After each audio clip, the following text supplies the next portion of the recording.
No one is untouchable.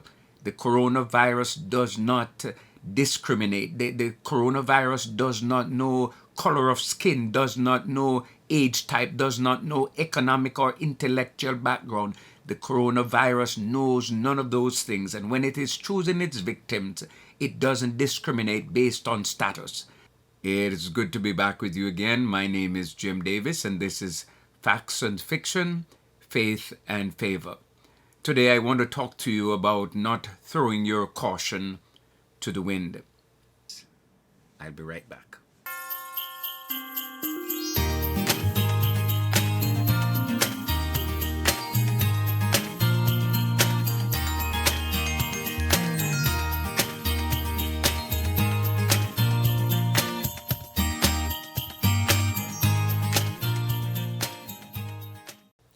A few weeks ago, during the height of the coronavirus epidemic, the Vice President of the United States visited a medical facility.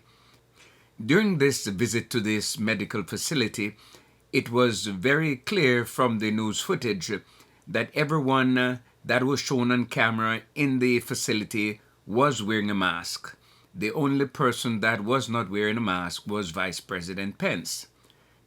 After the event, people began to talk about the fact that the vice president was not covered up, was not wearing a mask during this visit.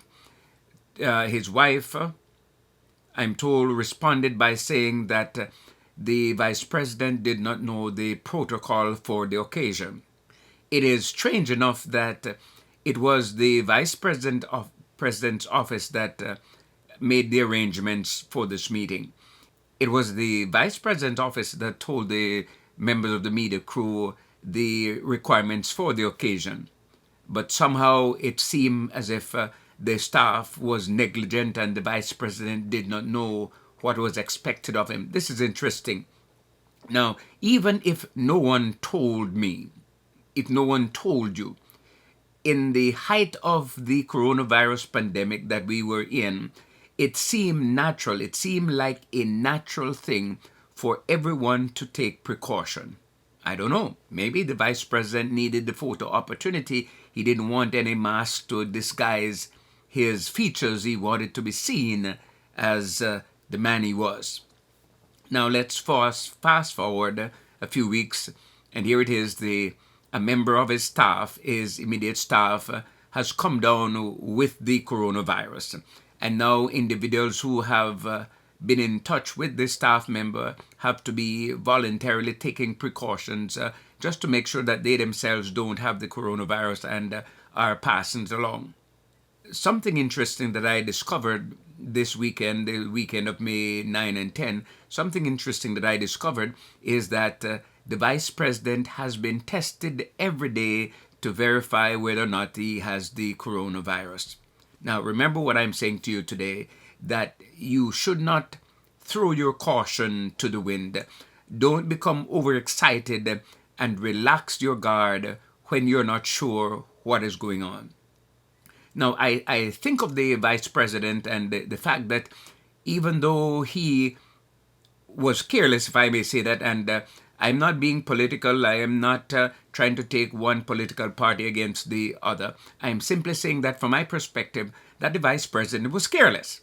Reality is, he is the man next in line to the throne. So if anything happens to President Trump, then he would step in the shoe. So that means that he's supposed to be taking precautions, serious precautions, not to jeopardize his health or the health of the people around him, the health of the president or anyone else that he might need to interact with.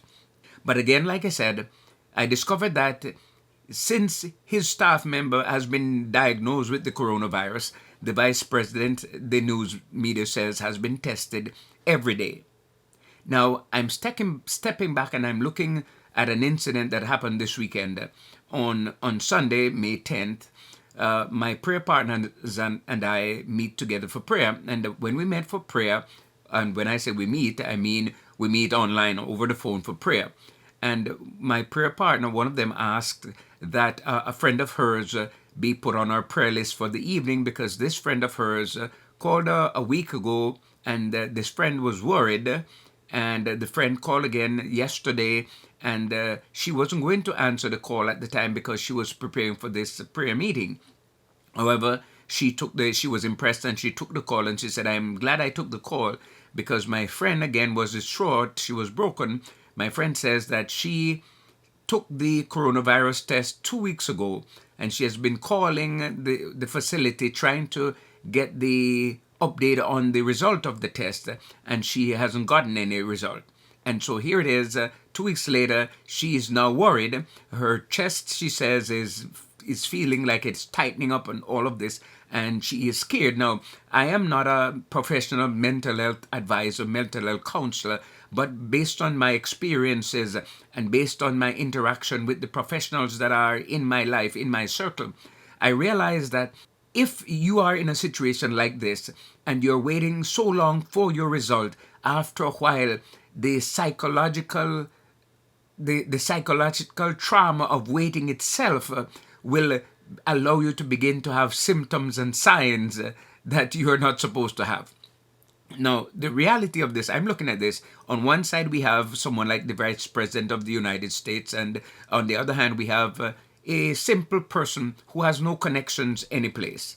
And for 2 weeks this person is waiting for a result and can't get it, while the Vice President is squandering the opportunities for safety and putting himself at risk. Fortunate for him, he can snap his finger and somebody tests him. Unfortunate for her, it's been 2 weeks and she can't get even a word that tells her you're okay, you're not okay. Our country is going back this Monday morning. Our country is going back to business as usual. We have started this a week or so now, and we are going back to business as usual. More states and more facilities are opening up to face the challenge. Now, based on what I've seen so far, as I have gone out shopping every now and then to the store, I am discovering that there are those who choose to wear masks and gloves to protect themselves, and then there are those who just go about their business nonchalant, not fearing anything. I'm asking you today, as we step into this new normal, as we return to business as usual, whatever that is, please do not throw your caution to the wind. The fact that there are individuals who can be asymptomatic and nobody knows means that it is possible for any of us to be exposed to the COVID-19 virus without being intended to be exposed. And of course, nobody wants to intentionally, well, I would think no sane person wants to intentionally expose him or herself to the situation. So I'm asking that you take precaution. Sure enough, for some of us who are African Americans and minorities, we have seen the stories, we have heard the stories of people in our category who have been discriminated against, whom the police stop and say, where's your receipt, where's your ID? And when the officers ask, why are you asking me for these things? The officer tells you that people are using this situation to do bad things. And so I understand, therefore, that the challenge is there, that some of you are going to feel the need to go without personal without PPE. Okay, so some of you are tempted to go without protection because you might be fearful that some cop might stop you, some store employee, like they did to my wife. Some store employee might harass you, and so therefore, to avoid the harassment, you put yourself at risk. I am saying to you today, do not throw your caution to the wind. If you're in a category like myself that you think that you might be racially profiled, if you're thinking that you might be harassed by people in places that you need to go, then my suggestion is dress the best that you can, look the best that you can ever look under that particular circumstance, so that when you put on your mask, when you wear your mask, then you will be walking in style, you will be dressed with class, And so when the officer would be tempted to say to you, may I see your receipt, please? May I see your ID? And will be tempted to say to you that the officer will not tell you that people like you, but that is what the officer means. The officer means that people like you are using the opportunity to do bad things. So when the officer will be tempted to ask you that question, the officer will look at you and see how you carry yourself, and instead of stopping to question you thinking that you're a criminal, the officer will simply wave to you and say, hi, have a wonderful day.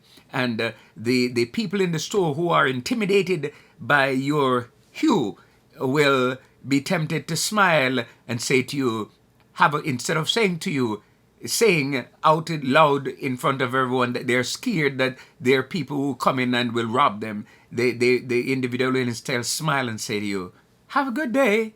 Thanks for coming. Today, as you go out into the world where we are getting more involved in our everyday life, please protect yourselves and your families. Remember, this coronavirus has no treatment. This coronavirus has no vaccine. So the only thing that you can do to help yourself at this point in time so that you're not laid up in bed or restricted at home again is to take precaution. As I close this today, I want to say to you, remember, no one is untouchable. Not the President of the United States, not the Vice President, not the celebrities in our country, not the people with all the money in the world. No one is untouchable. The coronavirus does not discriminate. The coronavirus does not know color of skin, does not know age type, does not know economic or intellectual background. The coronavirus knows none of those things. And when it is choosing its victims, it doesn't discriminate based on status. So go about your business, enjoy your life, but please practice social distancing, wear your personal protective equipment so that you can go home to your family, that you can be safe, and at the end of the day, you will have the fullness of life. Until next time, this is Jim Davis with Facts and Fiction, Faith and Favor. Thank you for taking the time out to visit us here on Facts and Fiction, Faith and Favor. Please don't forget to hit the subscribe button.